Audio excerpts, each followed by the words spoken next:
안녕하세요. 네, 담수 메시지 1월 셋째 주입니다. 네, 매주 만나니까 아주 반갑네요. 오늘은 시편 56편 8절 말씀을 통해서 내 방황을 주님께서 헤아려 주시고라는 제목으로 말씀 나누려고 합니다. 사전 찾아보니까 이제 방황이라는 단어는 좀 길을 잃어버리다. 예, 아마 어떤 길을 걷다가 좀 길을 잃은 것 같은 그런 상황들을 또 만날 때가 있잖아요. 저도 이제 이번 주에 좀 가까운 이렇게 지인들 연락해 보니까 또 이렇게 오랫동안 소원했던 일들이 또 잘 해결되지 않고 풀리지가 않아서 또 길을 잃은 것 같은 또 멘붕에 빠지는 그런 일들을 경험하게 되는데 이런 상황을 우리가 어떻게 잘 이렇게 극복하고 또 넘어설 수가 있을지 한번 이야기 나누고 싶어요. 요즘 다 좀 어려운 시절이잖아요. 그런데 그런 어려운 가운데 가장 많이 보는 프로가 뭐냐면 연애 프로라고 합니다. 왜냐하면 인간이 어려움을 통해서 정말 어떻게 보면 가장 소중한 게 무엇인지 깨닫게 되는 거거든요. 그건 뭐냐면 인간이란 사랑에 설레고 또 아파하고 또 사랑을 통해서 다시 일어서는 존재라는 것이죠. 실제로 그 연애 프로들이 한 30개 정도가 생겼고, 이것을 뭐 어떤 특정 세대가 아니라 10대부터 뭐 6, 70대까지 연애 프로를 많이 보게 되는데요.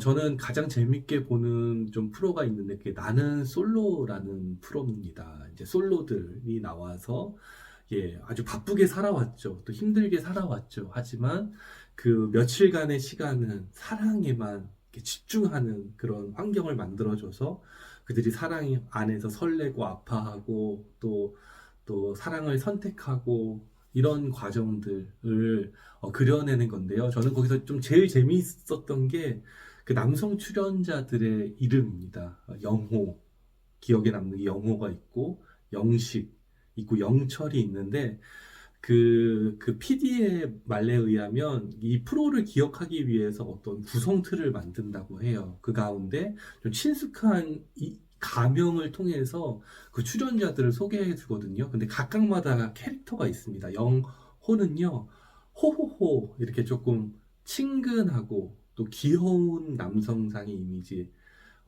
여성분 중에는 또 이런 어떤 남성상, 영호 같은 남성상을 원하는 분들도 계시더라고요. 두 번째는 영식인데, 식입니다. 그러니까 멋있는, 아주 외모가 가장 뛰어난 영식 같은 캐릭터도 있고요. 또 마지막 기억 남는 게 영철입니다. 철. 강한 철의 느낌 있잖아요. 그래서 남성성을 이렇게 뿜뿜 뿜내는 그런 유형들이 있는데, 한번 물어보고 싶습니다. 혹시 이걸 보시는 여성분들이 있다면 여러분들은 어떤 캐릭터를 좋아하십니까? 영호? 아니면 영식?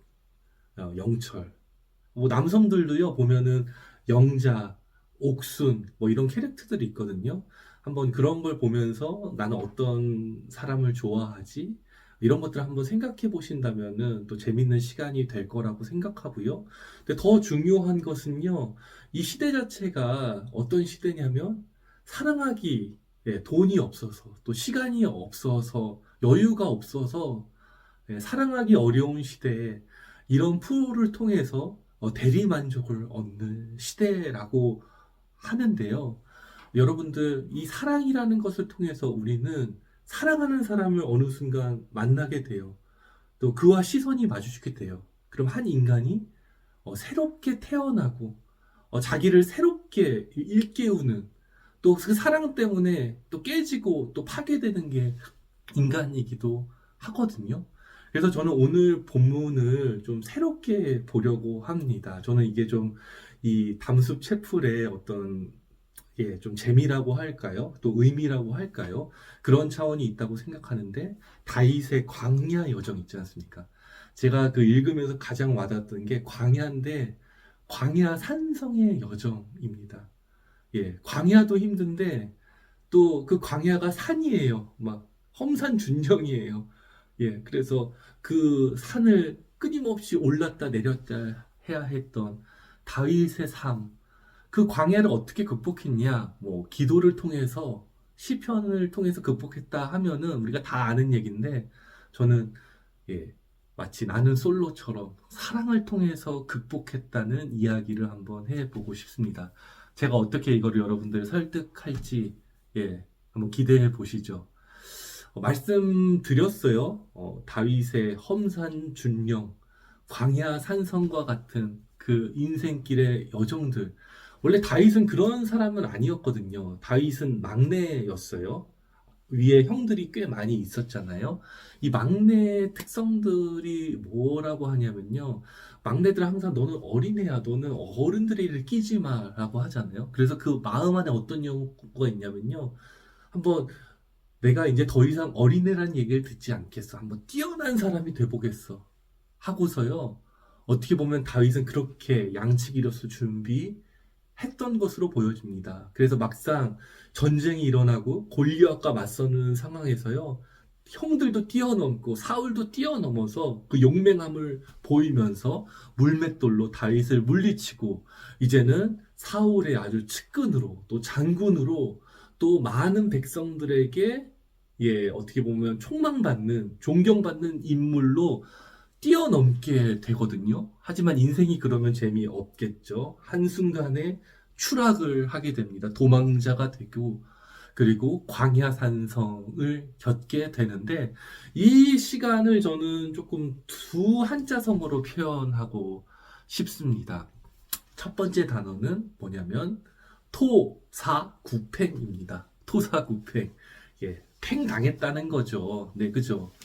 그러니까 어떻게 보면 사울에게 충성을 했는데 예, 블레셋 사람들의 표피 200개를 가져오라고 하면은 그것을 예, 싸워서 목숨을 거 가져오고 조국을 위해 싸웠는데 예, 사울의 질투 또 권력 욕에 의해서 토사 구팽을 당하게 되는 그런 일을 겪게 되죠. 하지만 사람들은 그렇게 안 보게 됩니다. 그가 충성했던 것보다는 어떻게 보면 사울에게 배응망덕한 인물로 기억이 되거든요. 그러니까 두 번째 한자성어는 이제 배응망덕한 인물로 기억되는 겁니다. 그가 사울에게 도망가서 결국에는 적국 블레셋에 어떻게 보면 국경 수비 대장을 하면서 생계를 연명하고 그 적국의 왕인 아기스에게 조공을 바치면서 1년 6개월 동안을 4개월 동안 살아가게 되는데요. 그 정도의 기간을요. 근데 그 기간 동안 그 아기스 그 가드 왕의 신하들은 끊임없이 그가 배응망덕한 사람이다. 사울도 배반했는데 적국의 왕이라고 배반하지 않겠냐고 끊임없이 예, 그를 모함하고 그의 일거수일투족을 말 한마디조차 어떤 트집을 잡기 위해서 그 발걸음 하나조차도 몰래 숨어 보면서 그를 넘어뜨리려고 했던 그런 시기를 어떻게 그는 극복할 수 있었을까라는 것에 대해서 저는 그것이 사랑하는 존재를 만나서 극복했다. 물론 그 주변에는 아주 그와 어려움을 함께하는 예, 좋은 동료들이 많이 있었다고 봅니다. 하지만 가장 중요한 거는 아비가일이라는 한 여인을 만난 것. 비록 그가 도망자였고, 사람들 앞에 나쁜 가십거리로 오르기 쉬운 그런 어떤 인물이었음에도 불구하고요.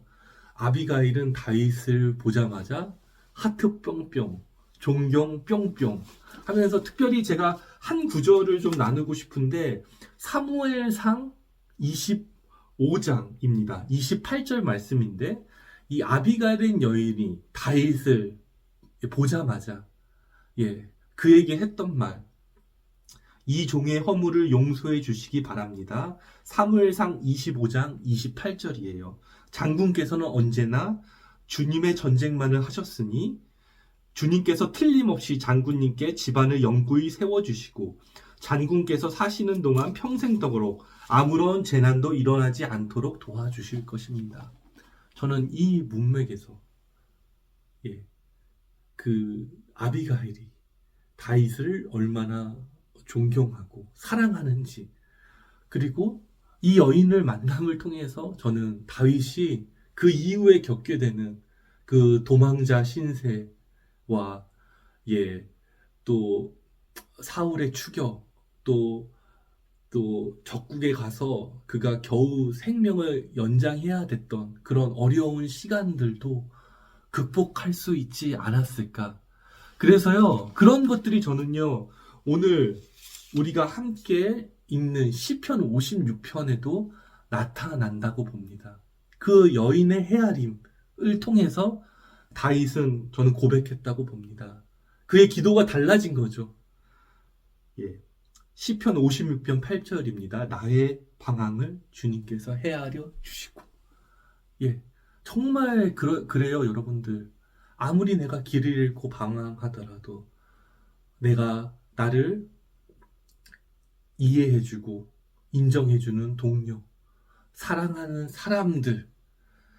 때로는요, 저는 여러분들 언제나 변함없이 있는 밤하늘의 별들, 저 너머에 이 눈과 폭풍이 쌓이는 현실에도 꿋꿋이 서 있는 산을 보면서도 어떨 때 마음에 올라옵니다. 예, 주님께서 나의 방황을 헤아려 주셨구나. 여러분들, 이 주님의 음성을 여러분들 귀 기울여 보시기 바랍니다. 예, 그리고 여러 주변을 살펴보시기 바랍니다. 예, 그렇다면요, 여러분들, 이 고백이 이 다윗의 시편에서 더 멋진 고백으로 발전하게 되는데, 그것은 무엇이냐면 시편 56편 9절입니다. 하나님은 나의 편이심을 나는 잘 알고 있습니다라는 고백으로 발전하게 돼요. 여러분들 따라해 보시겠습니까? 여러분, 우리가 영상으로는 아주 가까운 거리입니다. 예, 여러분들, 하나님은 나의 편이심을 나는 잘 알고 있습니다. 예, 따라하고 계시죠? 네, 제가 감사합니다. 여러분들, 예, 이렇게 고백하는 거야. 하나님은 내 편이시라는 고백을, 예, 날 사랑하는 사람이 내 편이고, 예, 또 옆에 핀 꽃 한 송이, 밤에 핀 별 하나를 통해서 우리는 고백할 수 있다고 저는 말씀을 드리고 싶습니다. 그리고 56편 4절입니다. 하나님만 의지하니 두려울 것이 무엇이 있겠습니까? 이런 고백을 합니다. 따라해 봅시다. 하나님만 의지하니, 예, 내가 무엇을 두려워할 수 있겠습니까?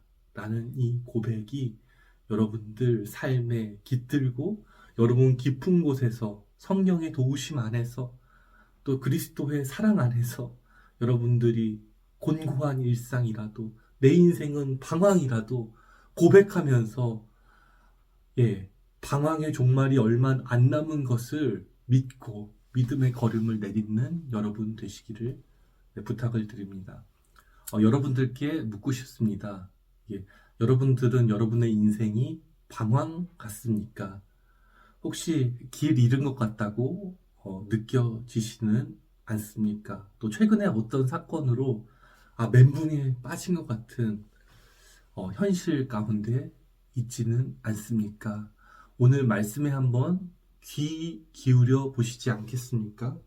나의 방황을 주님께서 헤아려 주시고, 예, 주님께서 우리의 방황을 헤아려 주신다고 말씀하십니다. 이것을 발견하게 되면은 우리가 새롭게 일어설 수가 있습니다. 주님이 내 편이신데 무엇이 두렵겠습니까? 이제는 내가 주님을 의지하니 내게 두려움이 없습니다. 제 얘기 좀 하나 해드리고 싶어요. 특별히 저는 이제 요즘에 목회자로 살지 않는 것, 이렇게 제가 유튜브 방송을 하지만 실제로는 밤에 이제 어떻게 보면 알바를 하면서 또 가족의 생계를 책임지고 또 가장으로서 살아가고 있거든요. 방황하는 시간 많습니다. 길을 잃은 것 같다고 느낄 때가 있습니다. 특별히 제가 한 8시간을 일을 하고 또 나머지 8시간은 자고 또 8시간은 제가 어떻게 보면 제 하나 있는 딸, 그 송이를 보면서 지내거든요. 그래서 어떨 때는 내가 뭘 하고 있나 이런 생각이 들 때도 있는데요. 이 시간도 참 의미가 있다는 것을 느낀 적이 있습니다. 예, 하나님이 내 삶을 헤아려 주시는구나. 그거는 이제 뭐냐면 제가 밤 11시에 일하기 위해서 한 10시 40분쯤 집을 나가는데 어느 순간부턴가 제 딸 송이가 예, 제가 나갈 때 문 앞까지 예, 와서 인사를 하고 아빠 잘 갔다 와 조심해 라고 말해주는 그 모습에서 제가 주님께서 나를 헤아려 주시는구나, 하나님이 내 편이구나 느끼게 되었어요. 근데 거기서 끝나는 게 아니라 제가 이제 일터에 도착하게 되잖아요. 그러면 꼭 전화를 한 번씩 줘요. 아빠 잘 도착했어? 근데 너무 감동입니다. 저는 압니다. 예, 제 방황의 종말은 그칠 거고, 저는 예, 제가 걷는 소명의 길을 분명히 걷게 될 거라는 믿음이 있습니다만, 그렇다고 이 방황의 시간의 의미가 없는 것은 아닙니다. 제가 또 목회자로 또 헌신하다 보면 또 지금처럼 가족들과 대화하고 시간을 못 보낼 수도 있지만, 지금 이 어린 시간에 송이와 제가 어떤 라포가 형성되고 서로한테 의미 있는 존재가 되었던 이 시간은 결코 후회가 없겠구나. 주님이 내 방황을 헤아려 주시고, 내가 주님을 의지하면 두려움이 없고 주님이 내 편이시기 때문에 그 믿음의 걸음을 한 걸음 내딛어야겠구나라는 마음으로요. 요즘에는 저도 예, 나서고 있습니다. 예, 또 동역자들을 만나고 예, 함께 나가고 있거든요. 길을 찾아보고 있거든요. 예, 그런 믿음이 있거든요. 소망이 있거든요. 사랑이 있거든요. 그래서 여러분들께도 말씀을 드리고 싶어요. 네, 여러분들 그 방황의 길에 분명히 의미도 있고 재미도 있음을 여러분들 기억하시길 바랍니다. 그것이 당위적으로 주어진다고 저는 말하고 싶지는 않습니다. 하지만 선물처럼 우리 삶에 주어지는 것들을 잘 발견해 가고 우리가 그 걸음을 포기하지 않는다면 곧 우리에게 그 방황의 종말은 있고, 우리가 마땅히 서야 할 곳에서 예, 작은 꽃 한 송이를 피울 수 있다는 것을 우리 함께 믿음으로 고백하면서요. 예, 오늘 말씀을 마무리하려고 합니다. 여러분들, 주님께서 우리의 방황을 헤아려 주십니다. 그렇기 때문에 우리가 해야 되는 고백은 무엇이라고요? 예, 하나님은 우리 편이십니다. 주님을 의지하니 두려울 것이 없습니다라는 그 믿음의 고백으로 방황의 종말을 보면서 예, 꽃 한 송이를 피우는 마음으로 곧 봄이 옵니다. 그죠? 그 마음으로 우리 함께 믿음의 걸음을 내딛는 담수 우리 형제 자매들 되시기를 주님의 이름으로 간절히 축원합니다. 감사합니다.